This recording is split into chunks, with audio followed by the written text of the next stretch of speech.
उसमें कुछ वाणी कल शुरुआत की हम लोगों ने पढ़ी थी। आगे बोला गया है, जैसे कल तक था कि तुमने लाखों बार ऐसे दृश्य देखे, मृत्यु को देखा, मुर्दा देखा, बीमारी देखी, बीमार व्यक्ति देखा, बुढ़ापा देख लिया, बूढ़ा व्यक्ति देखा, सब आपने देखा, लाखों बार देखा, मगर भगवान बुद्ध की तरह वैराग्य तो नहीं आया। ज्ञान भी कितने दिन से सब सुन रहे हो, तो सुनते तो रोज वही बातें सुनते आ रहे, कोई नई बात थोड़ी बताई जा रही है। फिर भी आप देखो कि माया कितनी पक्की हो चुकी है, जगत कितना पक्का हो चुका है, इतनी गहराई में धंस गया, जो कि सुनते सुनते समझते समझते बुद्धि तक ज्ञान आते आते भी आपके व्यवहार में उतरने में कितना समय लग जाता है, वैराग्य वृत्ति में रहने में कितना टाइम लग जाता है। ये विकार हमारे अंदर कितनी गहराई में धंसे हुए हैं। तभी बोला गया, पड़ी आदत पुरानी न बातों से बदलती है। जन्म जन्मांतर से, कितने जन्मों से इसी अज्ञान में रहते चले आए, ये सब अंदर धंस गया है। इसके लिए हमें बहुत अधिक ज्ञान सुनने की जरूरत है और बहुत अधिक अपने ऊपर कृपा करने की जरूरत है।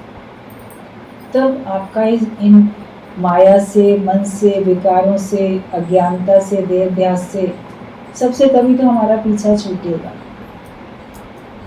7 चमड़ी के भीतर मोह छिपा रहता है, लेकिन जब गुरु का ज्ञान तुम्हारे उसको भी भेद के 8वीं चमड़ी तक अंदर और गहराई में पहुंच जाए, तो केवल थोड़ा सुन लिया, मैं ज्ञानी बन गया, इस भ्रम में मत रहना। कब का कौन सा अज्ञान का भाव कब तुम्हारा प्रकट हो जाए, कितने साल तक आप सत्संग में रहते रहते फिर कब आपसे भूल हो जाए, नहीं है मन का कोई ठिकाना। घड़ी में कुछ है, घड़ी में कुछ है। इसीलिए संत ने कहा कि मैं अंत में बताऊंगा कि कुत्ते की पूंछ अच्छी है कि मेरी दाढ़ी अच्छी है, मतलब कि मेरा निश्चय सही है या मैं सत्संग में इतने समय से बैठा हूँ, अपने को ज्ञानी मान रहा हूँ या तुम लोग मान रहे हो, वो सही है या मेरा निश्चय सही है, अंत में बताएंगे। अंतिम श्वास में भी अगर आपका ध्यान कहीं और चला जाए तो फिर आपका जन्म मरण का चक्कर है। कितने एग्जाम्पल हैं, हिरण का ध्यान करते करते हिरण बन गया संत, कहीं बेर में ध्यान चला गया तो बेर में कीड़ा बन गया संत। अलग अलग एग्जाम्पल तो सुनने को मिलते हैं ना सत्संग में सब लोगों को। ऐसी वाणी सुनकर भी हमारे अंदर वैराग्य नहीं आता, कितने आश्चर्य की बात है। जगत टोटल मिथ्या है, इसको सत्य समझने की भूल कब तक करोगे, इससे छुटकारा पाओ।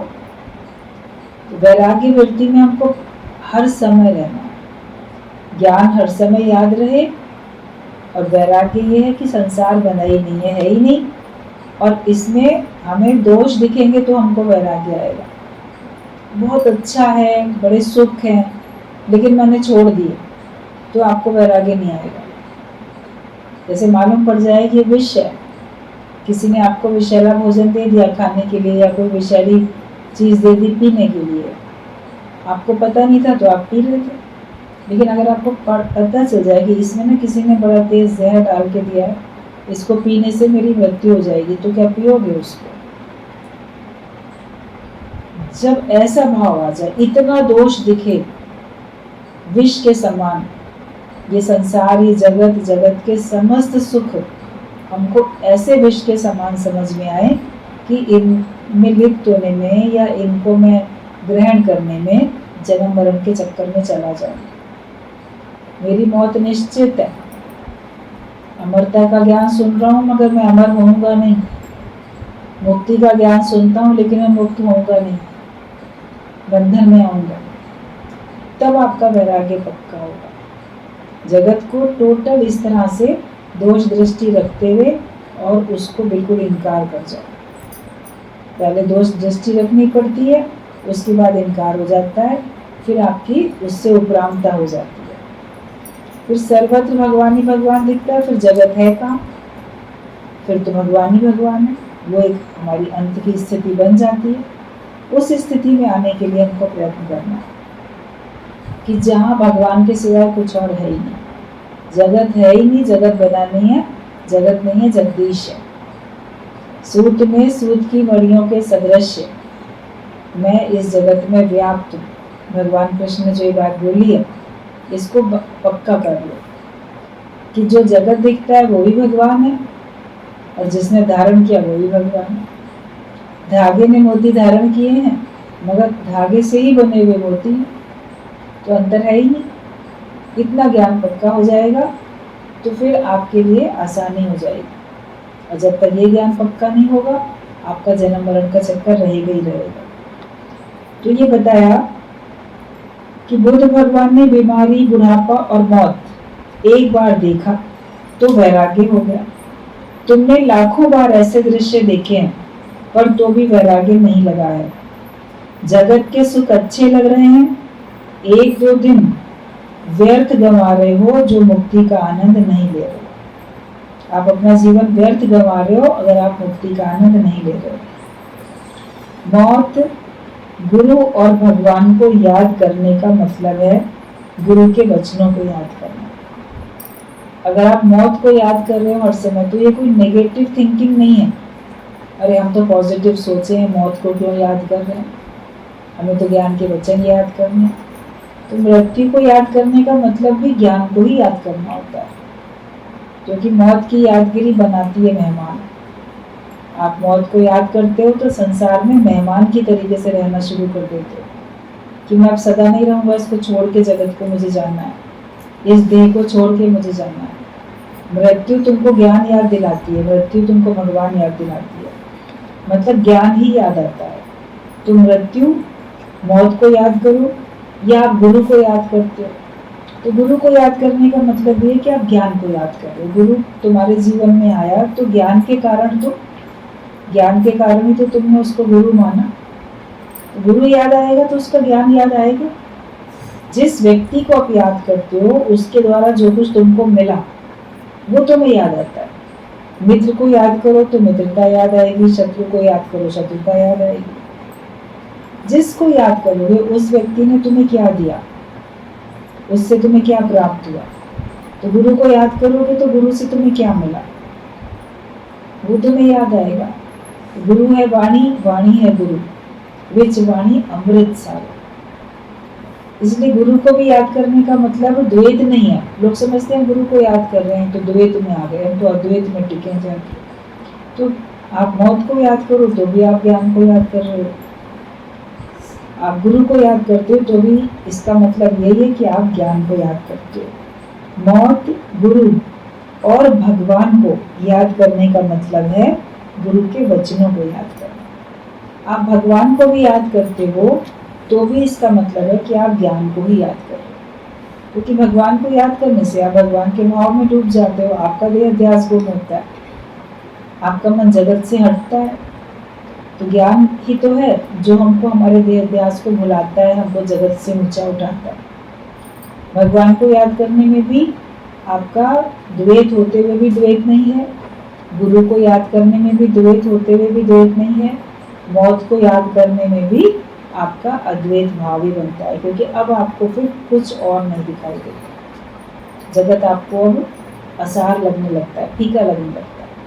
मृत्यु याद आएगी तो संसार के सुख आप लोगे क्या?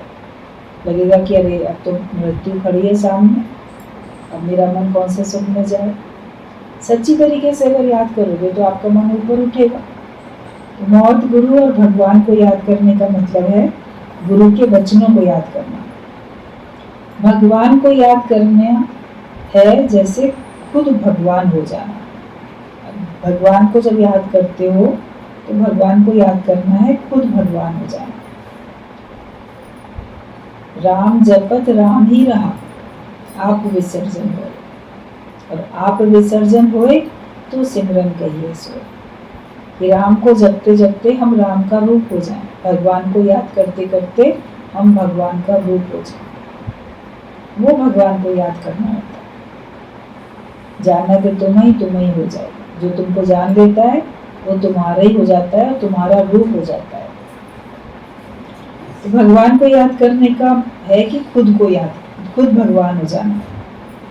अहम ब्रह्मास्मि तत्त्वमसि, मैं वो ब्रह्म हूँ और वही तत्व सब तरफ है। वही तत्व मैं हूँ। माया और मन से ऊपर हो जाओ तो परमात्मा का दर्शन हो। हर एक कोई सोचता है मुझे भगवान का दर्शन हो जाए, तो भगवान का दर्शन करने के लिए तुम्हें मन से ऊंचा उठना पड़ेगा और माया से ऊंचा उठना पड़ेगा। जब अपने मन से ऊंचे उठोगे, माया से ऊंचे उठोगे, तब समझो कि आपको भगवान का दर्शन हो गया। जब तक अपने मन में हो आप, मन के विचार तुम्हारे ऊपर हावी हैं, जब तक माया तुम्हारे मन में है, माया के विचार तुम्हारे ऊपर हावी हैं, तब तक तुम भगवान के दर्शन कर ही नहीं सकते। आत्म साक्षात्कार हो ही नहीं सकता, भगवान का दर्शन कैसे होगा? आपके मन में माया है, मन में देह के कोई विचार, तब तो फिर आप भगवान देखते हुए भगवान नहीं देखोगे। मंदिर में जाके आप भगवान की मूर्ति देखते हुए भगवान नहीं देख रहे, क्योंकि मन में माया है, मन में जगत है। जगत की बातें तो भगवान से भी कहते होते हैं, जगत की समस्याओं के सामने रख के समाधान मांगते रहते हैं, तो भगवान का दर्शन थोड़ी हो रहा है उस समय। भगवान हमको दिख रहे हैं मूर्ति, लेकिन हमारे अंदर तो जगत ही चल रहा है। तो आप भगवान का दर्शन करके भगवान का रूप थोड़ी बन रहे हो उस समय तो आप जगत में ही हो, अपने को देह मानकर ही बैठे। तो जब तुम मन और माया से ऊपर उठ जाओगे, तब तुमको परमात्मा का दर्शन हो जाएगा। परमात्मा का दर्शन होगे, तुम परमात्मा का रूप बनोगे। वैज्ञानिकों ने दुनिया की खोज की है, पर अभी तक बूंद तक भी खोज नहीं की है। कितनी भी खोज कर ली, लेकिन भगवान कितना विशाल है, उसकी एक बूंद तक की खोज नहीं कर पाए। पर जिसने अपने को आत्मा समझा है, उसने मानो सागर परमात्मा का अंत पा लिया। जगत वालों ने, वैज्ञानिकों ने कितनी भी खोज कर ली, रोज नए नए एक्सपेरिमेंट होते हैं, कितने कितने सब सुख के साधन आप लोग के लिए बनते चले जा रहे हैं। कहाँ कहाँ तक, चांद तक भी, मंगल तक भी, कहाँ कहाँ तक सब इंसान खोज करके पहुंचता जा रहा है, लेकिन भगवान की तो एक बूंद भी नहीं खोज पाए वैज्ञानिक। जो अपने को जान लेता है, जो अपने को समझ जाता है, वो तो एक बूंद क्या पूरा सागर जान लेता है। जैसे परमात्मा सागर रूप है, संसार की पढ़ाई पढ़ के आप उसकी एक बूंद भी नहीं जान पाते हो, और ब्रह्म ज्ञान की पढ़ाई पढ़ के आप पूरे के पूरे सागर को पहचान पाते हो। आपको पूरे सागर का पता चल जाता है, मतलब पूरा परमात्मा आपको पता चल जाता है। कि वैज्ञानिकों ने दुनिया की खोज की है, पर अभी तक बूंद की भी खोज नहीं की है। पर जिसने अपने को आत्मा समझा है, उसे मानो सागर परमात्मा का अंत उसने पाया है। तमाशा तुझ में होता है, तमाशे में क्यों होता है?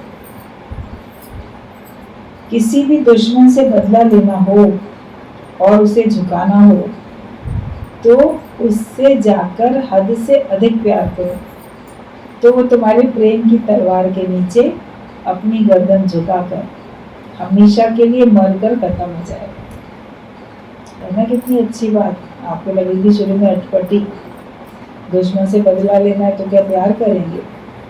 जगत वाले बोलते हैं दुश्मन से बदला लेना है तो उसका नुकसान करो, उसको मारो, खत्म करो, उसकी खुशियां खत्म कर दो, उसके राह में कांटे बिछा दो, यही बदला लेना होता है।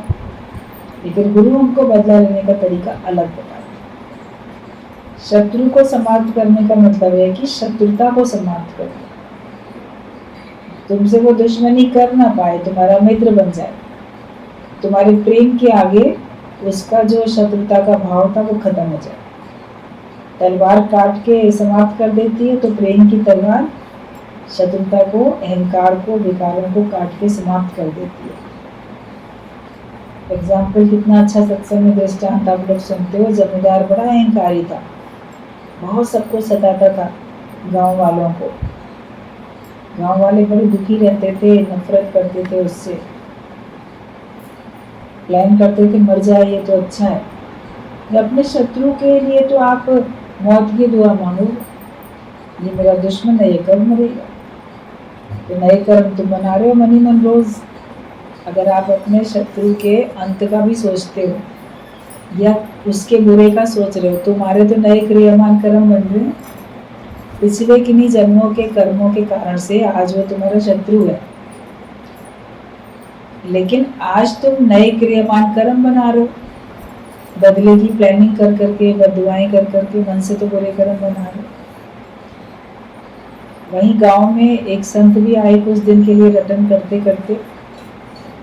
गांव के बाहरी सरहद पे पेड़ के नीचे छोटी सी कुछ कुटिया बना के कुछ दिन यहीं रहेंगे। अक्सर संत लोग जो होते हैं ना, रटन करते रहते हैं, कुछ दिन कहीं कुछ दिन कहीं। और जब बरसात का मौसम आता है, चौमासा कहलाता है, देवशयनी एकादशी से देवउठावनी एकादशी तक, ये 4 महीने जो होते हैं ना, जब आप लोग कहते हो कि विष्णु भगवान अब योग निद्रा में चले गए, सो गए, तो वो 4 महीने होते हैं, तो वो चौमासा कहलाता है, बारिश के दिन होते हैं।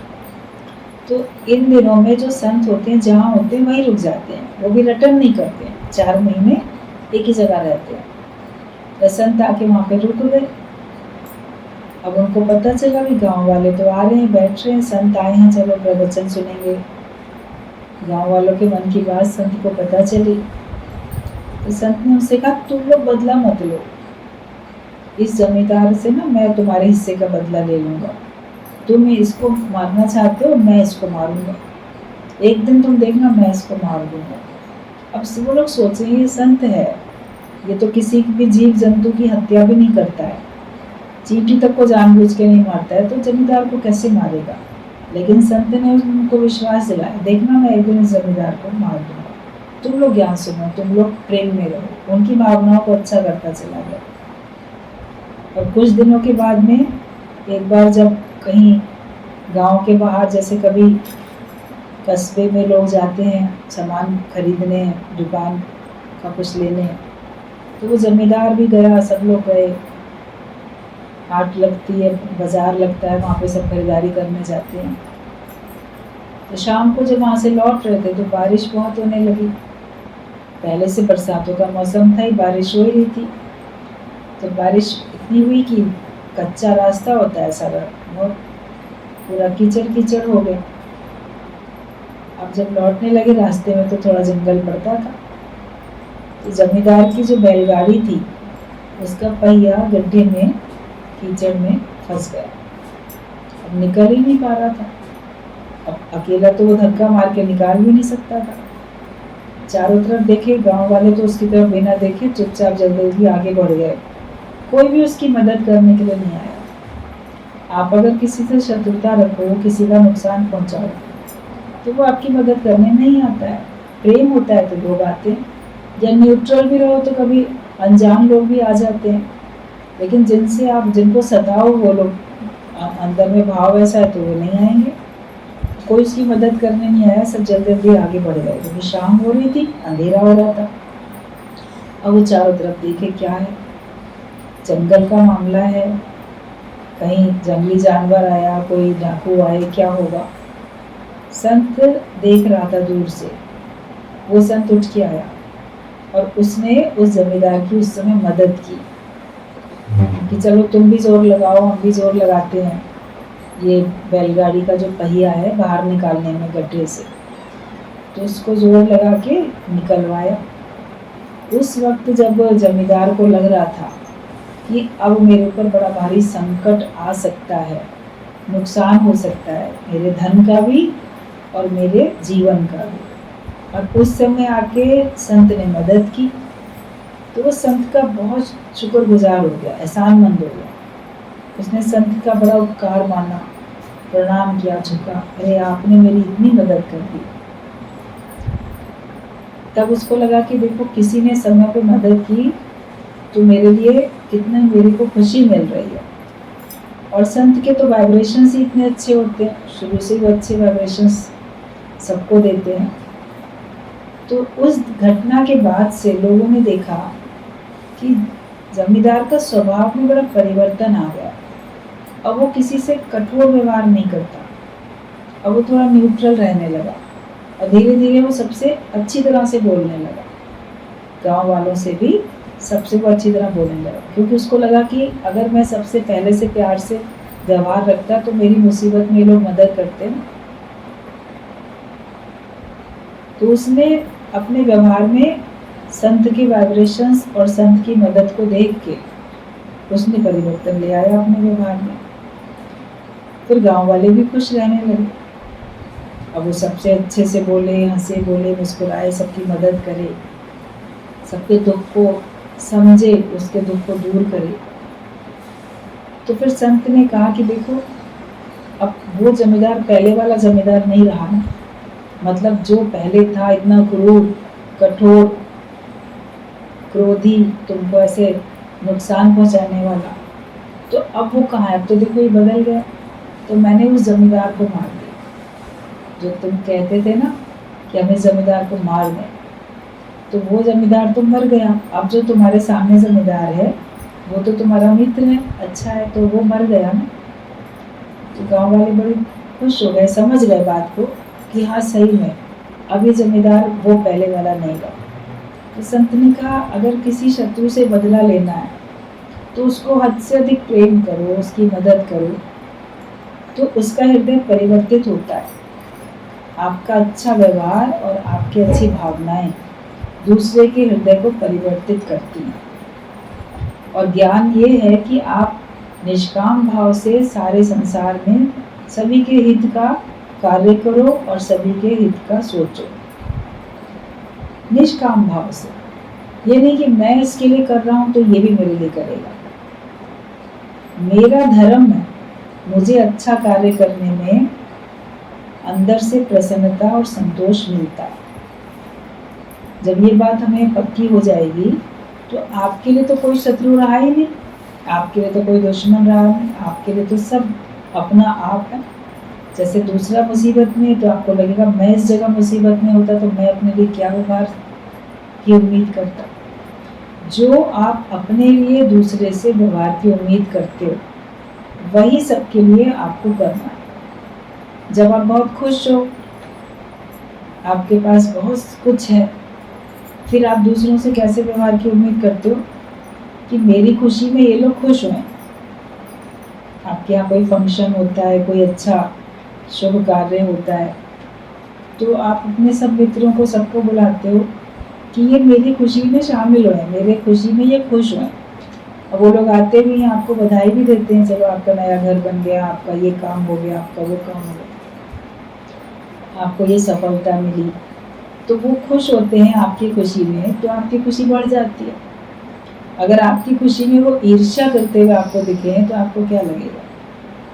आपको लगेगा देखो मेरे संबंधी भी हैं, मेरे पड़ोसी भी हैं, मेरे मित्र जानने वाले भी हैं, लेकिन मेरी उपलब्धि, मेरी सफलता को देख के इनको ईर्ष्या हो रही है, तो आपको अच्छा नहीं लगेगा। कोई अगर आपसे ईर्ष्या करे, द्वेष करे, तो आपको अच्छा नहीं लगेगा। तो हम भी अगर किसी की सफलता, किसी की उपलब्धि देखते हैं तो हमको ईर्ष्या नहीं होनी चाहिए, हमको द्वेष नहीं होना चाहिए, क्योंकि उस खुशी के अवसर पे हम चाहते हैं हमारी खुशी को देख के सब खुश हों। इसलिए आप वही व्यवहार सबके साथ करो, सबकी खुशी को देख के तुम भी खुश हो जाओ। दादाजी बोलते थे रेस कोर्स के मैदान में जिसकी नंबर का घोड़ा जीते तुम खुश होकर ताली बजाओ, क्लैपिंग करो, जैसे तुम्हारा ही घोड़ा जीता, तुम्ही ने उस पर दांव लगाया था, तुम्ही को प्रॉफिट हुआ है। सबकी खुशी में खुश होना सीख जाओ, क्योंकि आप चाहते हो आपकी खुशी में सब खुश हों, तो हमें भी संसार में जिसकी भी खुशी देखें उसमें खुश होना चाहिए। बुद्धिता का गुण होता है ये ज्ञानी के लिए, जिज्ञासु के लिए अति आवश्यक है। दूसरे की प्रसन्नता को देख के प्रसन्न होना, दूसरे की उन्नति को देख के प्रसन्न होना, ये मुद्दिता होती है। तो ये गुण होता है। फिर जब आप दुखी हो किसी बात में, तब आप कैसे व्यवहार की उम्मीद करते हो? मैं दुखी हूँ, मैं परेशान हूँ, लोग मेरे दुख में मुझे एहसास दिलाएं कि हाँ वो भी हमारे दुख में शामिल है, वो मेरे से हमदर्दी कर रहे हैं, वो मेरे से हमदर्दी के कारण से मेरी मदद कर रहे हैं। जब सब लोग ऐसे होते हैं दुख के समय में, तो आपका दुख कम हो जाता है, खत्म हो जाता है। आपको लगता है कि ठीक है, भगवान की ओर से ये परेशानी आई, ये दुख आया, लेकिन मेरे दुख में इतने लोग मेरी मदद करने के लिए खड़े हैं, हमदर्दी कर रहे हैं, उनको सचमुच में मेरे दुख का एहसास है उन्हें, तो आपको उससे खुशी मिलती है। तो हमको भी दूसरों के लिए वही व्यवहार करना है कि अगर दूसरे की कोई परेशानी है, दुख है, हम भी तो उसको तसल्ली के 2 मीठे बोल बोल सकें, हम भी तो उसको हमदर्दी के 2 मीठे बोल बोल सकें, हम भी उसको तसल्ली दे सकें कि अरे कोई बात नहीं, हम है ना तुम्हारे लिए, हम करेंगे तुम्हारे लिए, तुम क्यों परेशान होते हो। और यथासंभव उसकी परेशानी को, उसके दुख को दूर करने के लिए जो आपसे हो सकता है, जिसके आप लायक हो, वो आप सहयोग करो, वो आप मदद करो। तो फिर वो व्यवहार आप करो ना, क्योंकि वही व्यवहार आप भी तो चाहते थे। दूसरे से उम्मीद नहीं करो कि उसने नहीं किया तो मैं नहीं करूँगा, या वो क्या करेगा मेरे लिए तो मैं क्यों करूँ। हम दुनिया की मदद क्यों करें, जो दुनिया तो हमारी मदद करेगी नहीं। इसकी कर दें क्योंकि इससे उम्मीद है ये कर सकता है। ये भावनाएं हमको दूर करती हैं, हमारे सच्चे स्वरूप से, ज्ञान से और भगवान से भी दूर करती हैं। लेकिन निष्काम भाव से ज्ञानी मदद करता है, ये नहीं सोचता कि पलट के वो लोग भी मेरे लिए करेंगे। तो फिर ऐसे भावना रखने से आपके अंदर में हर समय आनंद की अनुभूति होती है, हर समय आप भगवान के ध्यान में रहते हो, और कोई भी आपसे फिर शत्रुता रख नहीं सकता। आपके मन में जैसे भाव होंगे वैसे दूसरे के मन में होंगे।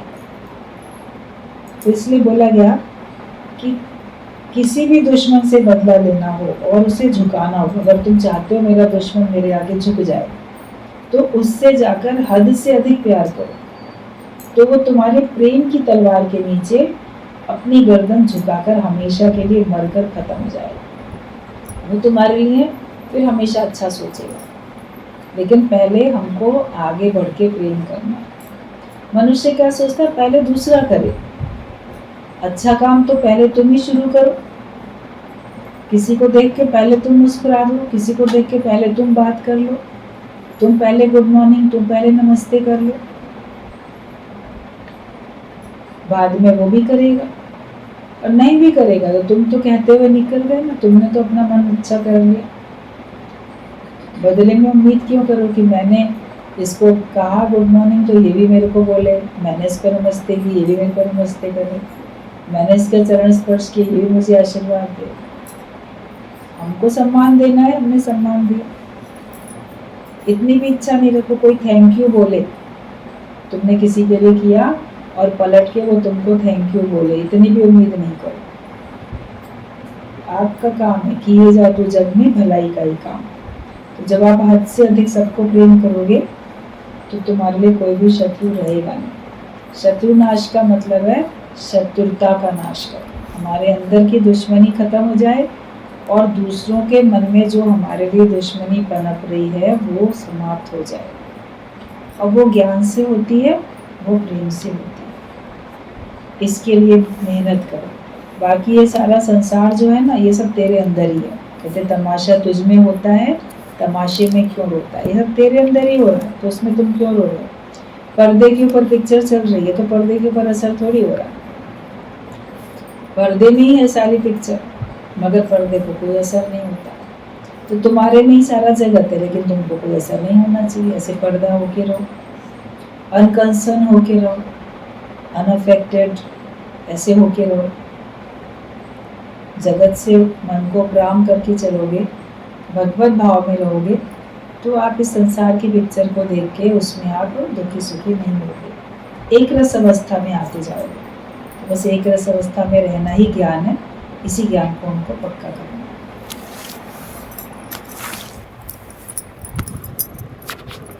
पर्दे में आगे भी काफ़ी वाणी है, थोड़ी थोड़ी ही